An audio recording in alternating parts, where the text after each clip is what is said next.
बताइएगा।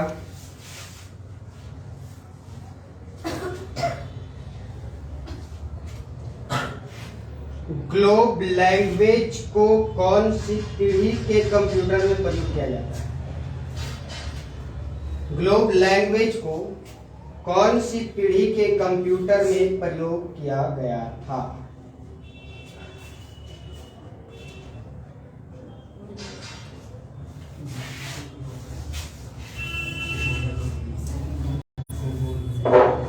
Second generation में, second generation में। आप बताइएगा, चुंबकीय फ्लक्स का एसआई इकाई क्या है? वेबर। भू प्रॉपर्टी में अवरक्त कितना प्रतिशत है? भू प्रॉपर्टी में अवरक्त कितना प्रतिशत है? 4 से 5%। आप दोनों में से बताइएगा,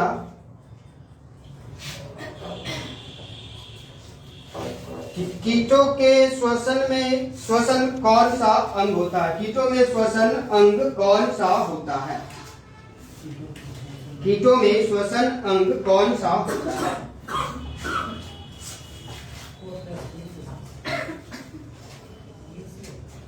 क्या ठीक?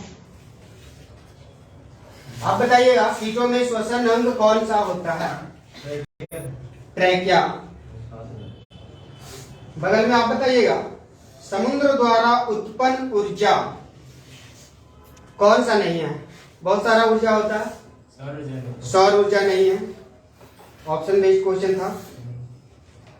आप बताइएगा, तंत्रिका तंत्र की सबसे छोटी इकाई क्या है? न्यूरॉन। आप बता दीजिएगा कि झूठ का पता लगाने के लिए किस डिवाइस का प्रयोग किया जाता है? पॉलीग्राफी मशीन का प्रयोग किया जाता है। झूठ का पता लगाने के लिए किस डिवाइस का प्रयोग किया जाता है? पॉलीग्राफी मशीन का। आप बताइएगा, अर्थ आवर की शुरुआत कब हुई थी? 2007। अर्थ आवर की शुरुआत 2007 में हुआ है। नेक्स्ट क्वेश्चन बताइएगा, पानी और पोषक तत्व, पानी और पोषक कौन ग्रीन हाउस गैस नहीं है? Carbon monoxide. Carbon monoxide. आंखों में प्रकाश को प्रवेश देने के लिए कौन सा भाग उत्तरदायी है? पुतली। आप दोनों में से बताइएगा,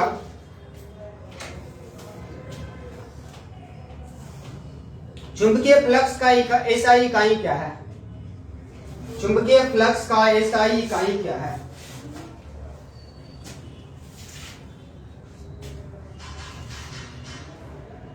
आप बताइएगा, चुंबकीय फ्लक्स का एसआई इकाई क्या है? वेबर।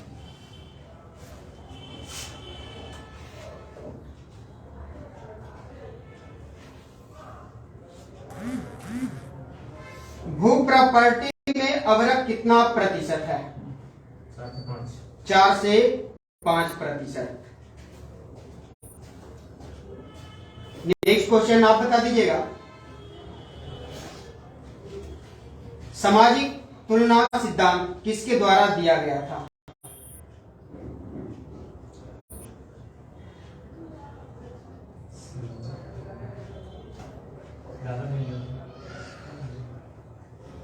आप बताइएगा।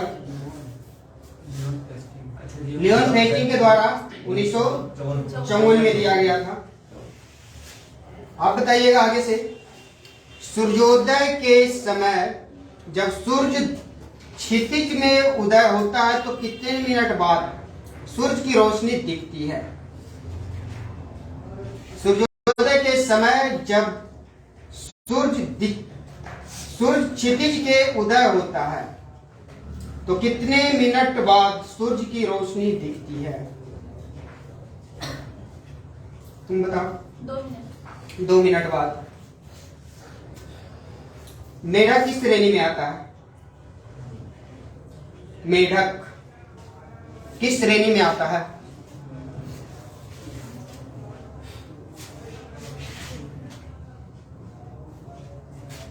जलीय प्राणी, स्थलीय प्राणी, उभयचर? उभयचर में आता है। आप लोग बताइएगा कि नाभिकीय संलयन का उदाहरण क्या है?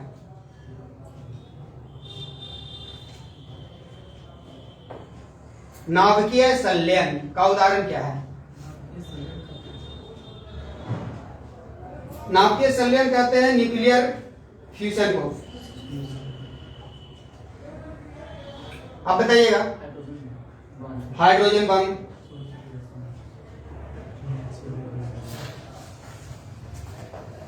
ग्रेनाइट किस प्रकार की चट्टान का उदाहरण है? ग्रेनाइट किस प्रकार के चट्टान का उदाहरण है? आप बताइएगा। आग्नेय चट्टान का।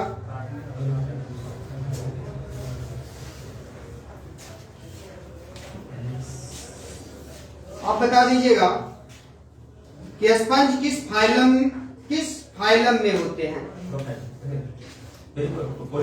पोरीफेरा में। पीछे से बता दीजिएगा कि कवक से कौन सा पादप रोग नहीं होता है? कवक से कौन सा पादप रोग नहीं होता है? बहुत सारा रोग नहीं होता।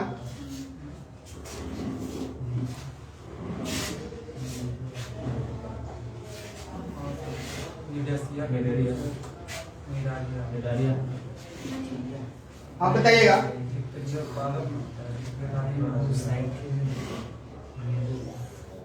साइट्रिक कैंसर। साइट्रिक कैंसर। एक्स-रे का खोज किसने किया था? आप बताइएगा। रॉन्टजन।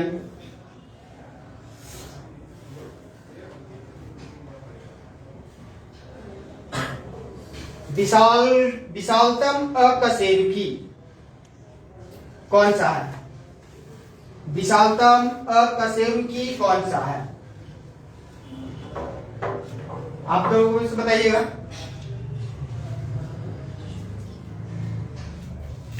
पीछे से आप बताइएगा। मोलास्का। बहुत अच्छा। ध्वनि के परावर्तन में क्या सुनाई देता है? ध्वनि के परावर्तन से क्या सुनाई देता है? आप बताइएगा। प्रतिध्वनि। घेंघा रोग जिसको बोलते हैं ग्वाइटर किसकी कमी से होता है? आप बताइएगा। विटामिन डी की कमी से। चलिए। कोशिका की आत्मघाती थैली किसे कहते हैं? लाइसोसोम को कहा जाता है कोशिका का आत्मघाती थैली। 5 जगत वर्गीकरण किसने प्रतिपादित किया था? आप बता दीजिएगा। 5 जगत वर्गीकरण किसने प्रतिपादित किया था? आप बताइएगा। आर.एच. बिटेकर।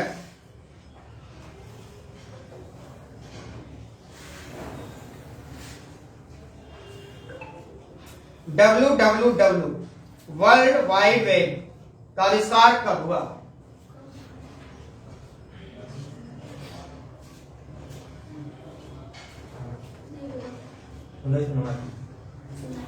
नाइनटीन 1989 में।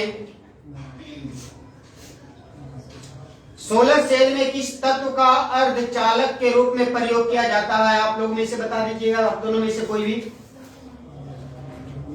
सोलर सेल में किस तत्व का अर्धचालक के रूप में प्रयोग किया जाता है?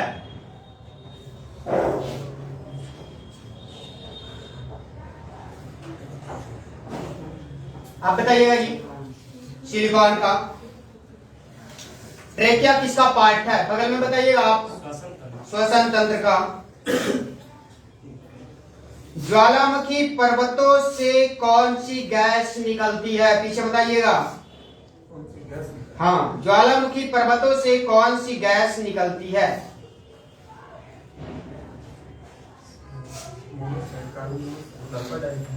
Sulphur dioxide.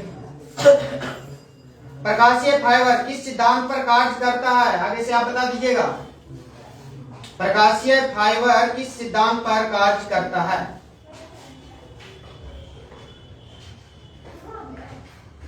आप बताइएगा।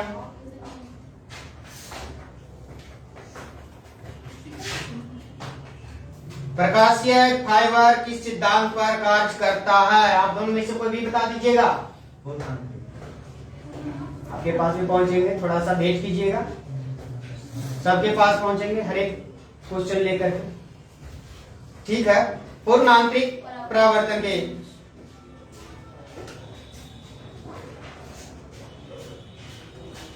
कपास के बीज निकालने की प्रक्रिया को क्या कहा जाता है? बताइएगा आप। नहीं, उनका है। हाँ, आपका। कपास के बीज निकालने की प्रक्रिया को क्या कहा जाता है?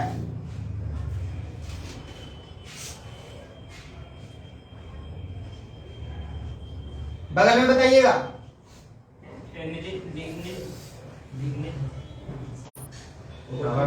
ओटना, जिसको कहा जाता है गिनिंग। ओटना या तो उसी को बोला जाता है गिनिंग। विस्थापन, बल आघूर्ण, शक्ति तथा वेग, ये चार नाम दिया गया। विस्थापन, बल आघूर्ण, शक्ति तथा वेग, ये चार में से कौन सा सदिश राशि नहीं है? शक्ति सदिश राशि नहीं है। ये कौन सा राशि है? सदिश राशि है। आप बता दीजिएगा कि हवा में तैरते हुए श्वसनीय सूक्ष्म कणों का आकार क्या होता है?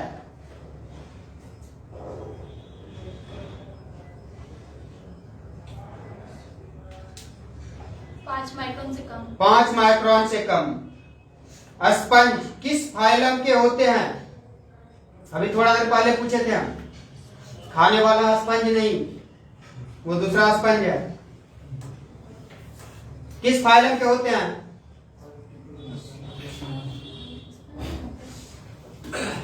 आप लोग बताइएगा।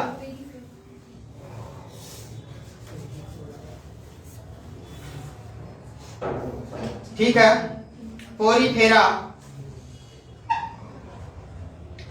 सामान्यतः वुड स्प्रिट को क्या कहा जाता है? आप बताइएगा जी।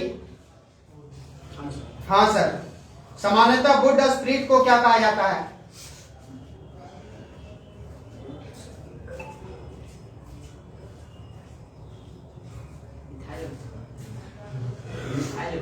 Methyl alcohol. Methyl alcohol. पादप जगत में उभयचर, पादप जगत में उभयचर किस वर्ग को कहा जाता है? बगल में आप बता दीजिएगा। पादप जगत में उभयचर किस वर्ग को कहा जाता है? ब्रायोफाइटा को कहा जाता है।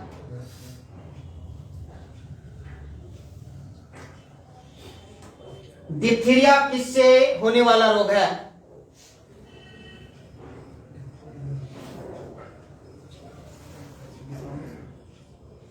अब बताइएगा। जीवाणु से।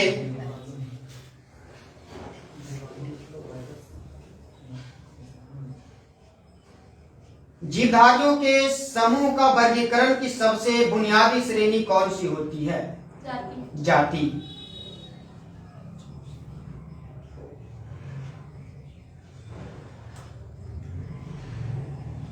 रेडिएशन के द्वारा म्यूटेशन, रेडिएशन के द्वारा म्यूटेशन का सर्वप्रथम प्रायोगिक प्रदर्शन किसने किया था? रेडिएशन के द्वारा म्यूटेशन का सर्वप्रथम प्रायोगिक प्रदर्शन किसने किया था? पीछे से आप लोग बताइएगा। हाँ, H.J. मूलर ने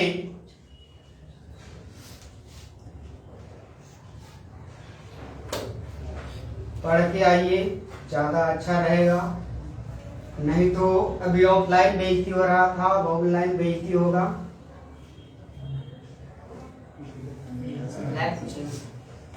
इसलिए जो भी होमवर्क रहता है पढ़ने के लिए, जो भी ये बताया जाता है उसको कम से कम घर में एक बार पढ़िए जरूर। जो लोग ऑनलाइन देख रहे होंगे वो लोग भी आंसर दीजिएगा कमेंट में। लाइव चल रहा है।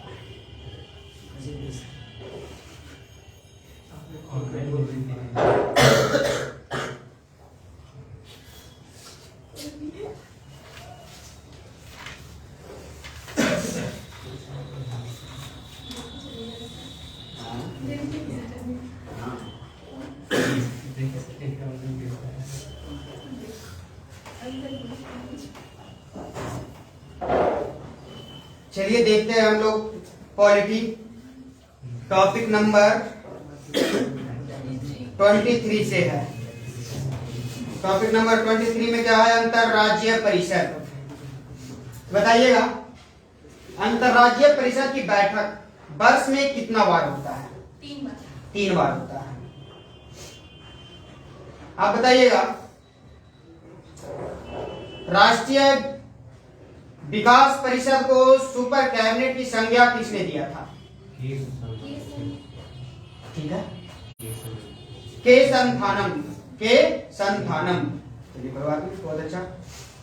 नीति आयोग के मुख्य कार्यकारी अधिकारी कौन है? नीति आयोग के मुख्य कार्यकारी अधिकारी कौन है? ये शायद अब चेंज हो गए हैं या फिर अभी यही है। अभी अमिताभ कांत थे, वो अब चेंज हो गए हैं। आप बता दीजिएगा।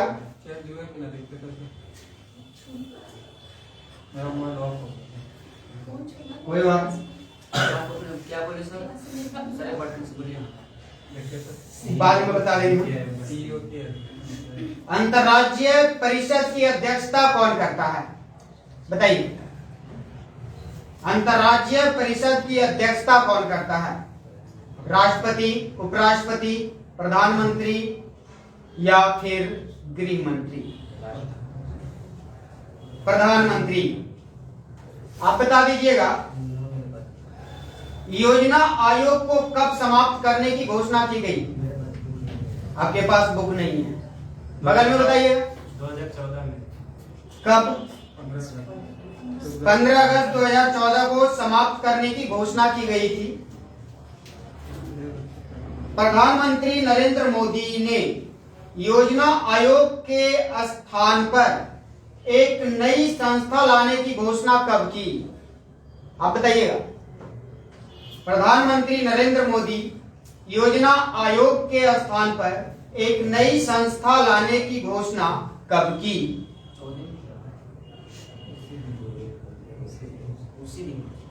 किस दिन? उसी दिन किस दिन? 15 अगस्त 2014 को। नीति आयोग के सीईओ परमेश्वरन अय्यर। हाँ, परमेश्वरन अय्यर।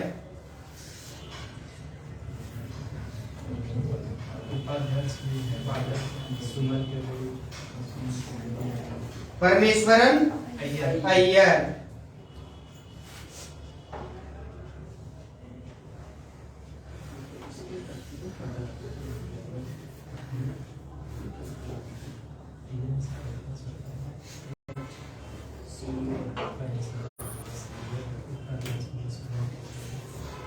हाँ बताइएगा, आपका क्वेश्चन है, नीति आयोग के पूर्णकालिक सदस्य कौन था? नीति आयोग के पूर्णकालिक सदस्य कौन थे?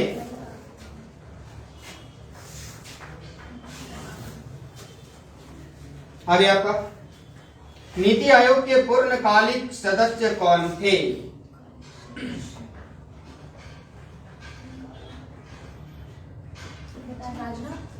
आप बताइएगा।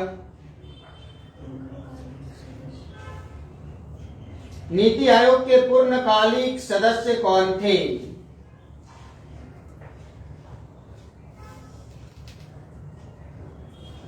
अब बता दीजिएगा पीछे से आप।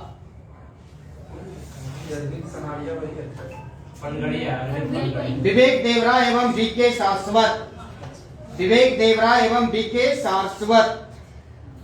नेक्स्ट क्वेश्चन आप बताइएगा कि भारत में योजना आयोग के संबंध में, भारत में योजना आयोग के संबंध में कौन सा संवैधानिक प्रावधान था? उसमें कोई भी प्रावधान नहीं था, किसी भी प्रकार का कोई प्रावधान नहीं था। आगे से आप बता दीजिएगा योजना आयोग की स्थापना कब की गई? योजना आयोग की स्थापना कब की गई?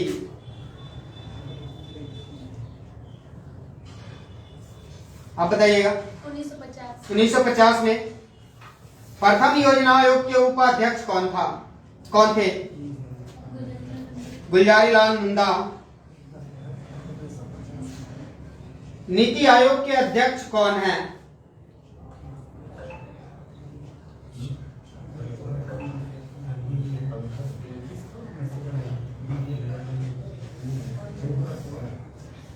आप बताइएगा।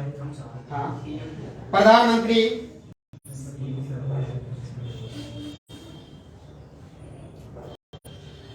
1 जनवरी 2015 को मंत्रिमंडल के एक प्रस्ताव के तहत एक नई संस्था का नाम क्या है? नीति आयोग। पीछे से बता दीजिएगा राष्ट्रीय विकास परिषद की स्थापना कब हुआ? हाँ, राष्ट्रीय विकास परिषद का स्थापना कब हुआ? 1952 में।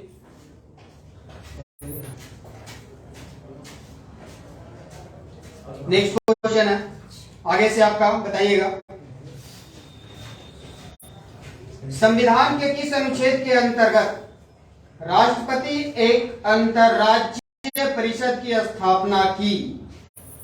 संविधान के किस अनुच्छेद के अंतर्गत राष्ट्रपति एक अंतरराज्यीय परिषद की स्थापना की? आप बताइएगा। 263। अनुच्छेद 263। अंतरराज्यीय परिषद की स्थापना पहली बार कब हुई थी? अंतरराज्यीय परिषद की स्थापना पहली बार कब हुई थी? 1990 में।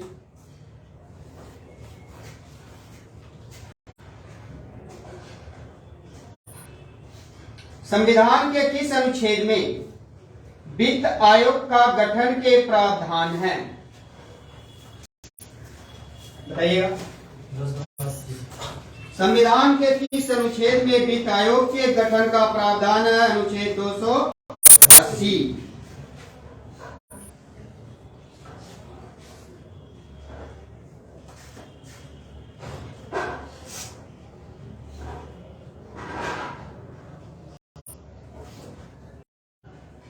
वित्त आयोग के गठन का अधिकार किसको दिया गया है?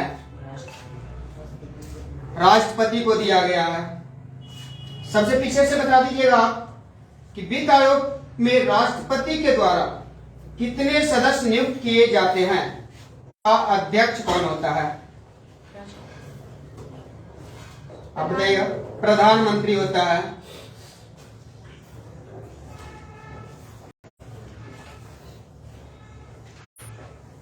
है ना। राज्य वित्त आयोग का गठन भारतीय संविधान के किस अनुच्छेद के द्वारा किया जाता है?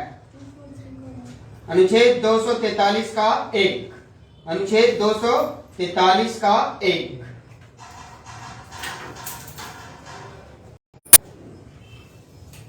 आप बता दीजिएगा कि नीति आयोग केंद्र व राज्य सरकार को राष्ट्रीय व तकनीकी महत्व के महत्वपूर्ण मुद्दों पर क्या सलाह देगा? नीति आयोग केंद्र व राज्य सरकार को, केंद्र और राज्य दोनों को राष्ट्रीय व तकनीकी महत्व के महत्वपूर्ण मुद्दों पर क्या सलाह देगा?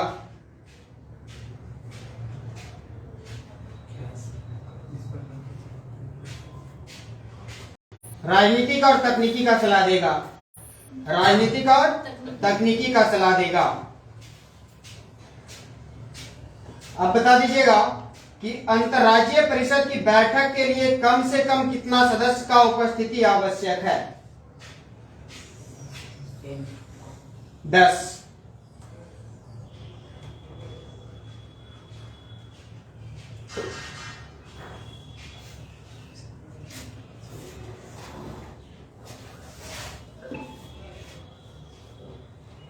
लाओ कॉपी।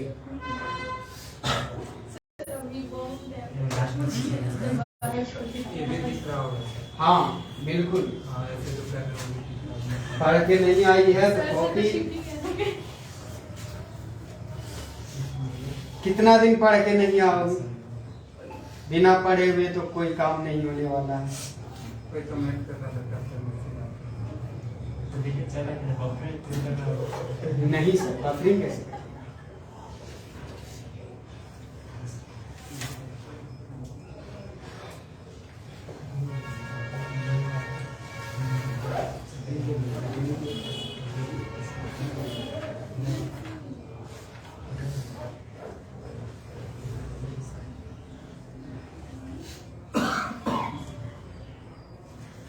बताइएगा आगे से कि पृथ्वी के अधिकांश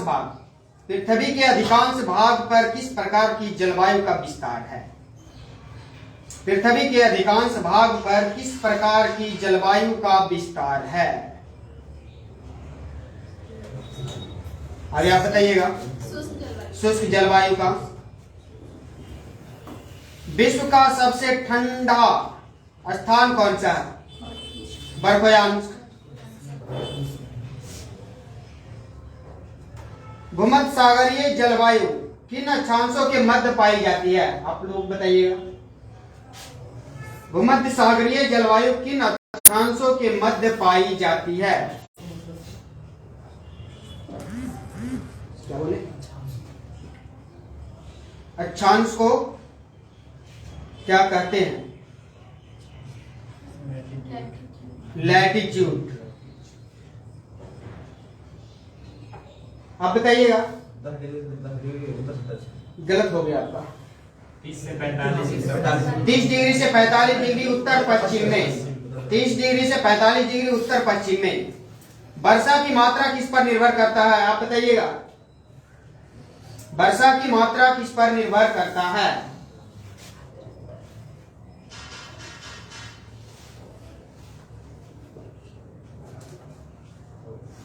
आप बताइएगा आगे से।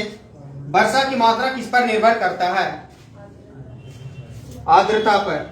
गलत हो गया। वायुमंडल की नमी पर।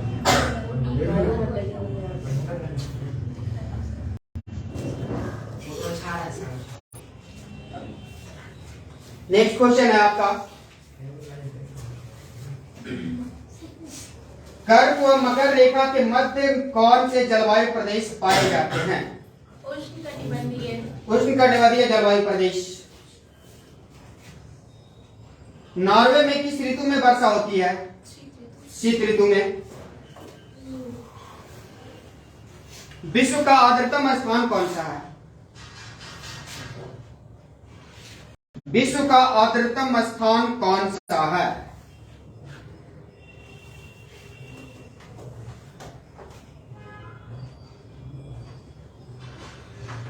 आप बताइएगा।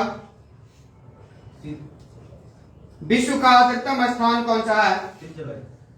आर्द्रतम स्थान हम पूछ रहे हैं, ना कि जलवायु पूछ रहे हैं। कौन सा जगह है आज सबसे आर्द्र वाला? आप बताइएगा। मानसीराम मेघालय है।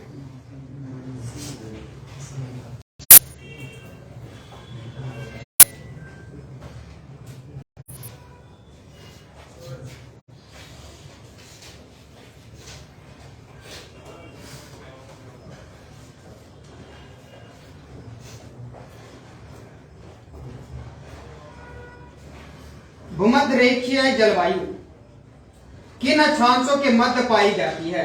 आप बताइएगा। भूमध्य रेखीय जलवायु किन अक्षांशों के मध्य पाई जाती है?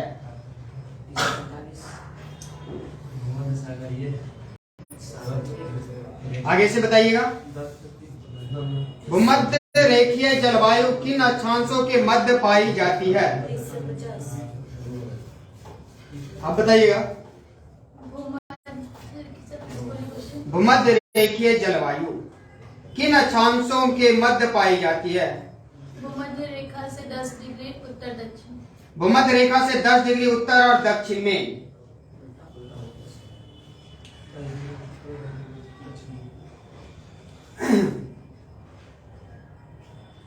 भूमध्य सागरीय क्षेत्रों में भारी वर्षा कब होती है? भूमध्य सागरीय क्षेत्र में भारी वर्षा कब होती है? शीत ऋतु में। आप लोग में से बताने का कोशिश कीजिएगा कि कोपेर्निकस जलवायु किन क्षेत्रों में पाई जाती है?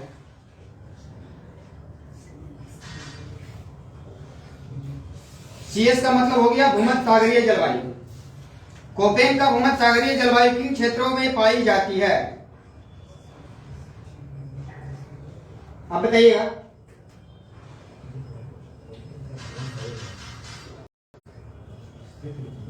बताइए। ये भूमध्य सागरीय क्षेत्र में। आप बता दीजिएगा कि उष्णकटिबंधीय आर्द्र जलवायु का कूट अक्षर क्या है? उसको किस भाषा में लिखते हैं? शॉर्ट फॉर्म में। हाँ, उष्णकटिबंधीय आर्द्र जलवायु।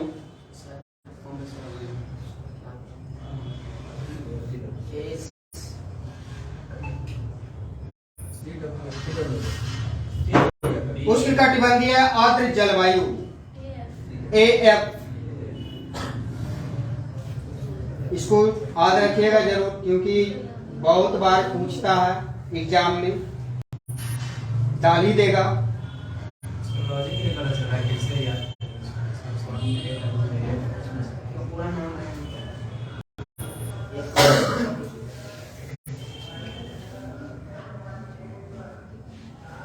किस रेखा के निकट वर्ष भर भारी वर्षा होती है?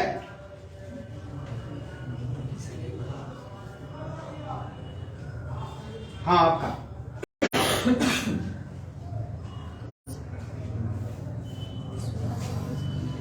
किस रेखा के निकट वर्ष भर भारी वर्षा होता है जिससे जलवायु उष्णाद्र रहती है? विषुवत रेखा पर।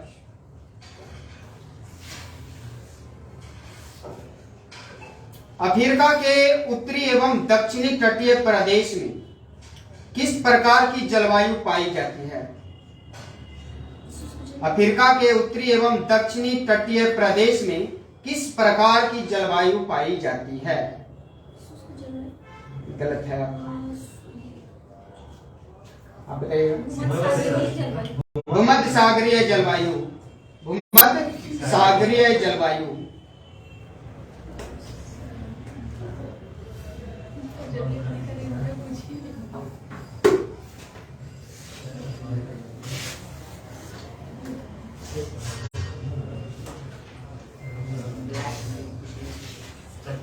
हाँ सर, पूछ लेंगे, क्यों टेंशन ले रहे हैं?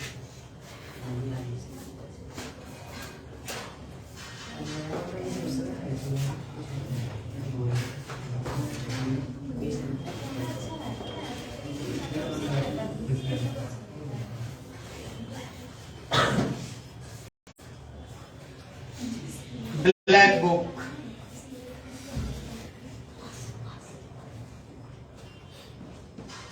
बताइएगा आगे से आप। रिपब्लिक पुस्तक के लेखक कौन है? रिपब्लिक पुस्तक के लेखक कौन है? आगे आपका। प्लेटो। दास वंश की स्थापना किसने किया था?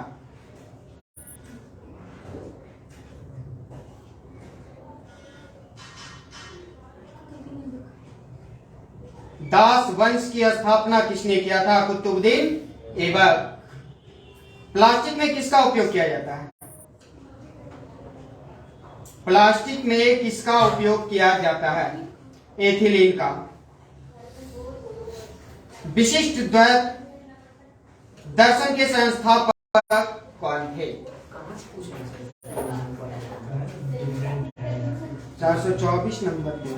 नया वाला में नया वाला दूसरा में दूसरा है। नया वाला में दूसरा दिया है। बुक लाए हैं, निकालिए तो। सेट नंबर 5, 30 दिसंबर 2020 देख लेते हैं।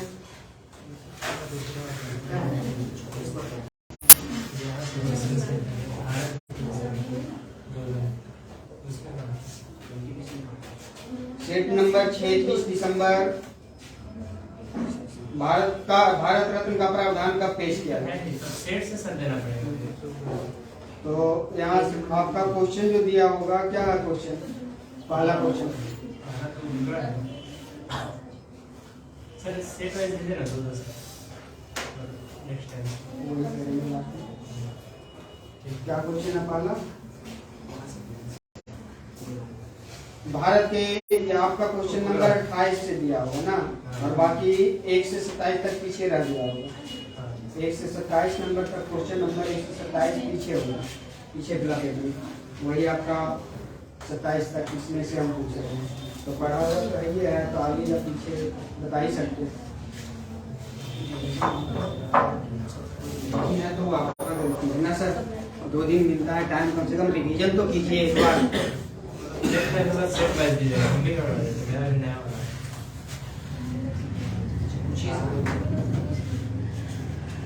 नहीं पढ़े, हम तो पढ़े। विशिष्ट द्वैतवाद दर्शन के संस्थापक कौन थे? बताइए। ये रामानुजाचार्य। रामानुजाचार्य। भगवान महावीर का मूल नाम क्या है? वर्धमान। पीछे से बता दीजिएगा कि महान साहित्यिक कृति मिर्च कटिकम के लेखक कौन है? आगे से आप बताइएगा। शूद्रक। कंप्यूटर के संदर्भ में ट्रैक बॉल एक क्या है? किस प्रकार का डिवाइस है? इनपुट डिवाइस है। भारत का कौन सा राज्य सोने का सबसे बड़ा उत्पादक राज्य है? कर्नाटक। आप बताइएगा, बता सकते हैं बेरिंग जलडमरू मध्य किसे जोड़ता है? हाँ, बेरिंग जलडमरू मध्य किसे जोड़ता है? आप बताइएगा। आर्कटिक महासागर और प्रशांत महासागर को। ये क्वेश्चन आप लोग बता सकते हैं, उम्मीद है। 1 किलोबाइट कितने बाइट के बराबर होता है?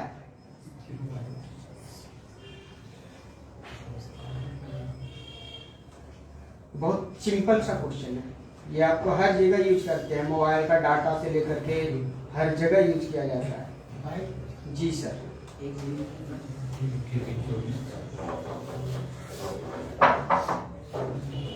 आप बताइएगा, बोलिए। 1024 बाइट का। जब 1 GB झड़ता है आपका नेट, कभी देखते होंगे तो 1024 MB खत्म हो जाता है, तब 1 GB होता है।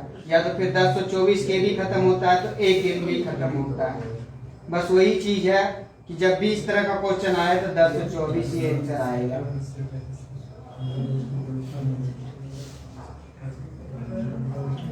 अब आई नहीं।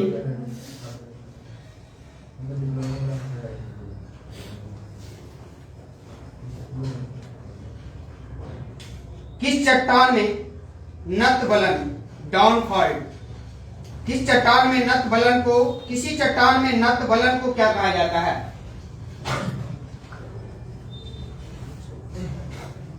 किसी चट्टान में नत बलन को क्या कहा जाता है? आपका क्वेश्चन है, बताइएगा।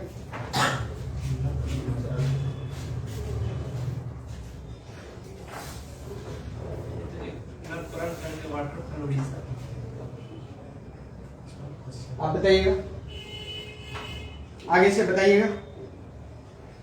आप बताइएगा। अभिनति, अभिनति कहा जाता है।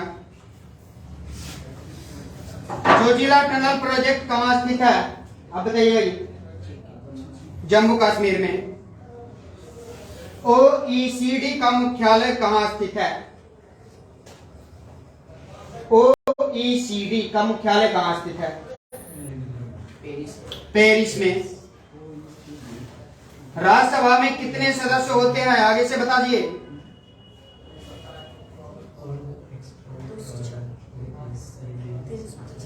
अब बताइएगा।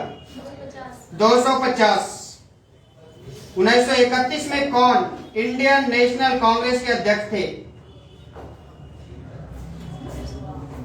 1931 में कौन इंडियन नेशनल कांग्रेस के अध्यक्ष थे?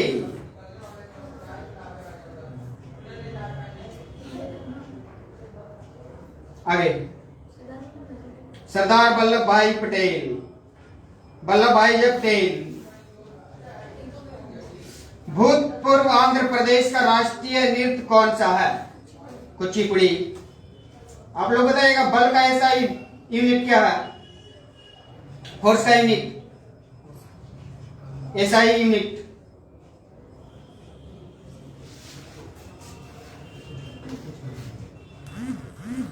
आगे बताइएगा आप। न्यूटन। ताजमहल परिसर का निर्माण लगभग कब शुरू किया गया था?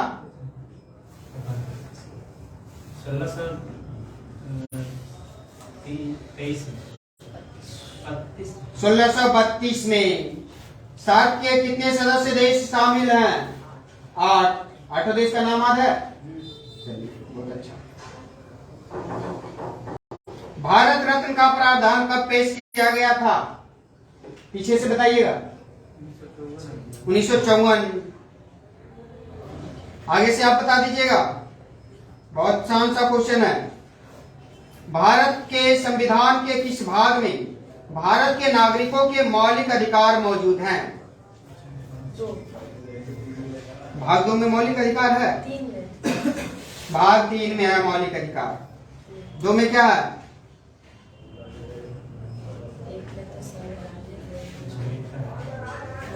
2 में नागरिकता है।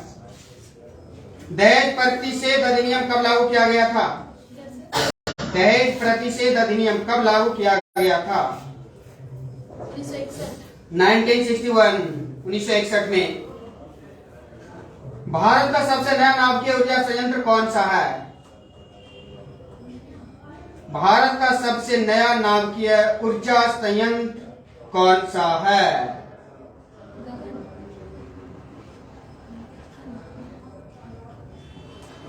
कुंडलकुलम। भारत का पहला उपग्रह आर्यभट्ट अंतरिक्ष यान कब प्रक्षेपित किया गया?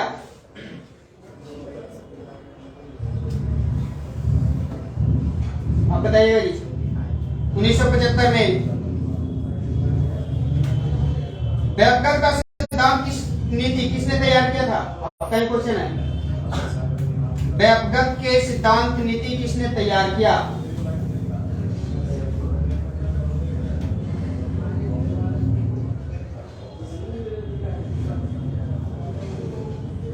आगे से आप बताइएगा।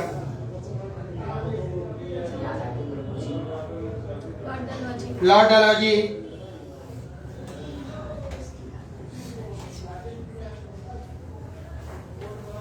सौर प्रभामंडल सोलर कोरोना का प्रक्षेपण और अध्ययन करने हेतु भारत वैज्ञानिक मिशन को क्या कहा जाता है?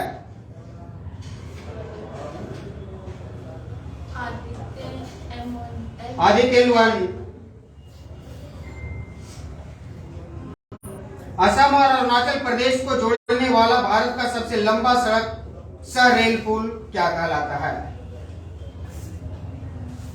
असम और अरुणाचल प्रदेश को जोड़ने वाला भारत का सबसे लंबा सड़क सह रेल पुल क्या कहलाता है? बोगीबिल ब्रिज। दक्षिण अफ्रीका का प्रशासनिक राजधानी कौन सा है? प्रिटोरिया।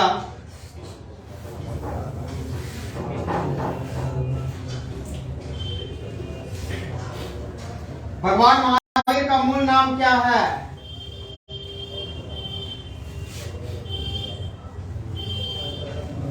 वर्धमान।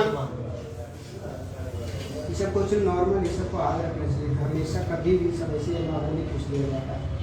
अंग्रेजों ने मैसूर के साथ कितने युद्ध लड़े थे पीछे? 4।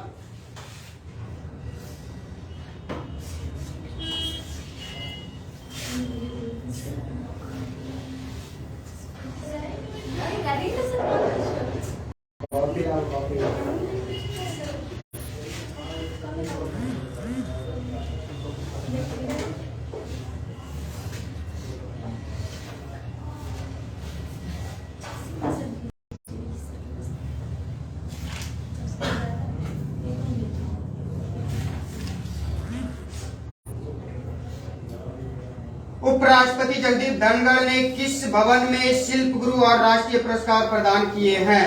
आगे आप बताइएगा। नहीं है। विज्ञान भवन। आप लोग बता दीजिएगा एड्स दिवस कब मनाया जाता है? विश्व एड्स दिवस।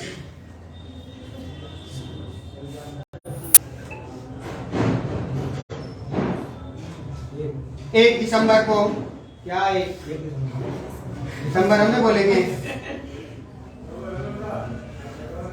किस आयोग ने 2070 तक शुद्ध शून्य उत्सर्जन लक्ष्य हासिल करने के लिए कार्बन कैप्चर अध्ययन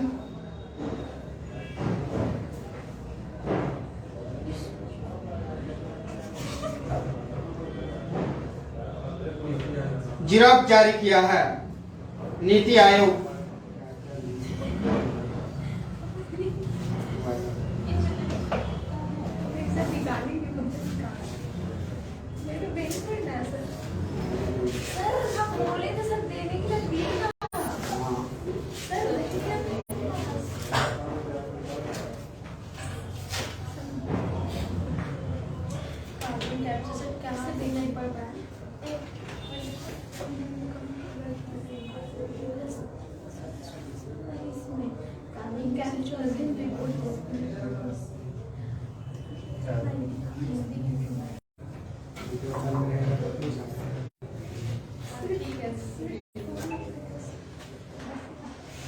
किसे संयुक्त राष्ट्र के सर्वोच्च पर्यावरण पुरस्कार से नवाजा गया है?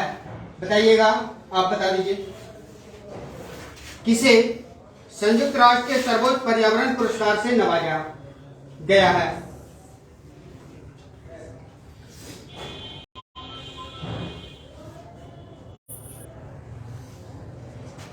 आप बताइएगा।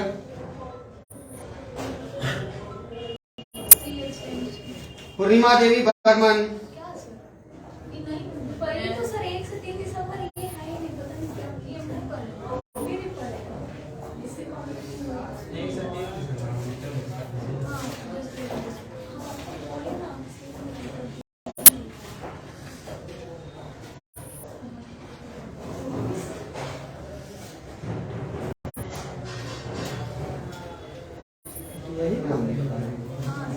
नहीं सर, कितना तारीख है? 1 तारीख का देखिए क्या नहीं है सर, 20 सर। हाँ, वो वाला जॉब बोलो नहीं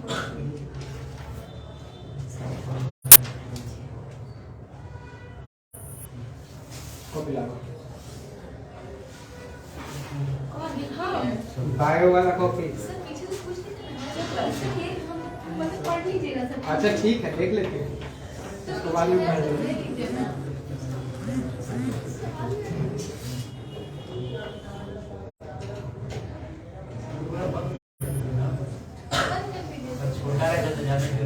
हाँ, कोई दिक्कत नहीं।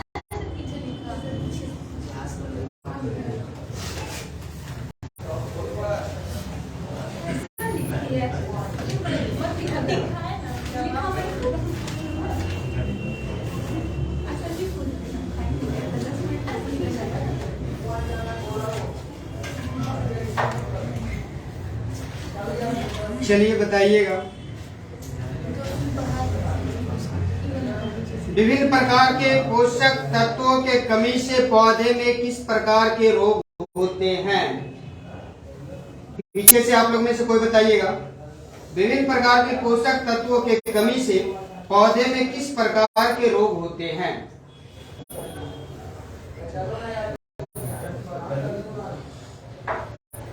आगे से आप लोग अजैविक रोग। बाजरे में इरगॉट रोग किस कवक के कारण होता है?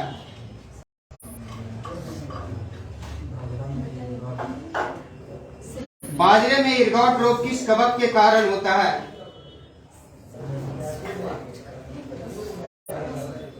क्लेविसेप्स माइक्रोसेफला, क्लेविसेप्स माइक्रोसेफला, क्लेविसेप्स माइक्रोसेफला, बाजरे में इरगॉट रोग, क्लेविसेप्स माइक्रोसेफला। बाजरे का अस्मट रोग किस कवक के कारण होता है?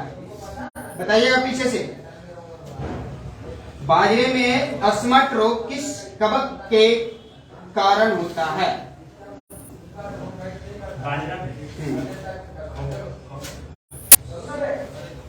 टोलियोस्पोरियम, टोलियोस्पोरियम।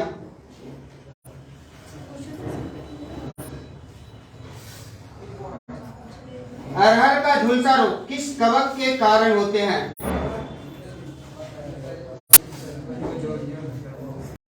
हाँ ठीक है, फ्यूजेरियम ऑक्सीस्पोरियम, फ्यूजेरियम ऑक्सीस्पोरियम।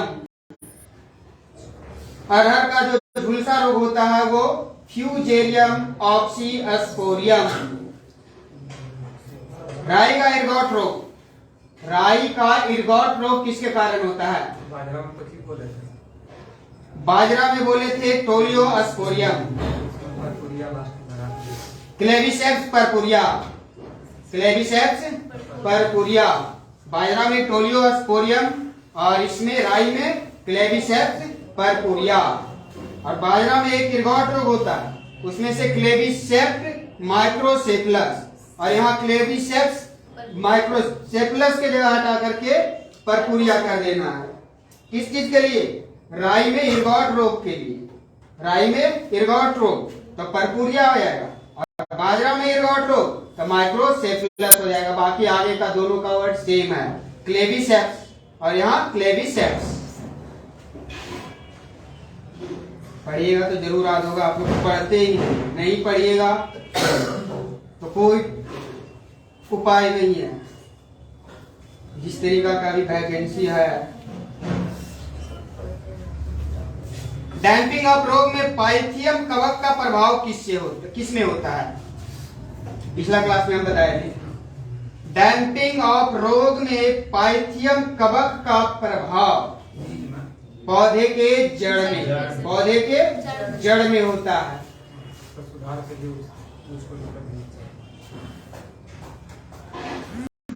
मूंगफली का टिक्का रोग किस कवक के कारण होते हैं? पिछला क्लास में भी हम बताए थे। अस्कोरोस्पोरा परसेनेटा, अस्कोरोस्पोरा परसेनेटा।